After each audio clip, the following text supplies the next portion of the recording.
որքան արագ են իրենք կարճ ժամանակահատվածում են ձեռք բերում այդ մկանային զանգվածը, շատ դեպքերում նույնիսկ անբնական տեսք ունեցող, այնքան խորն են խնդիրները ներքևի հարկում։ Ուժի հորմոնի առկայությունը նպաստում է սեռական կյանքին եւ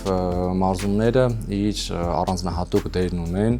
հորմոնների կարգավորման փուլում, քանի որ երբ որ բարձրանում է տեստոստերոնի մակարդակը բնական եղանակով, նաեւ այստեղ չենք ունենում ճարպակալման ռիսկ։ Բազմաթիվ տղամարդիկ հրապուրված լինելով տեստոստերոնային էֆեկտով ընդունում են մեծ քանակությամբ անվերահսկելի տեստոստերոն։ Տեստոստերոնը դա այն հորմոնն է, որ իրոք ջահելացնում է մարդկանց եւ սպորտը ուղղակի տրենդ չէ, սպորտը հենց ինչու ենք ասում, որ առողջություն է, որովհետեւ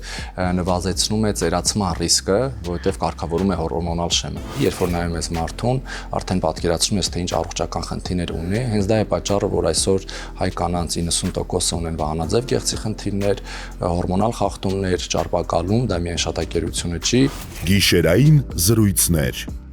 ուրբաթ ժամը 20-ին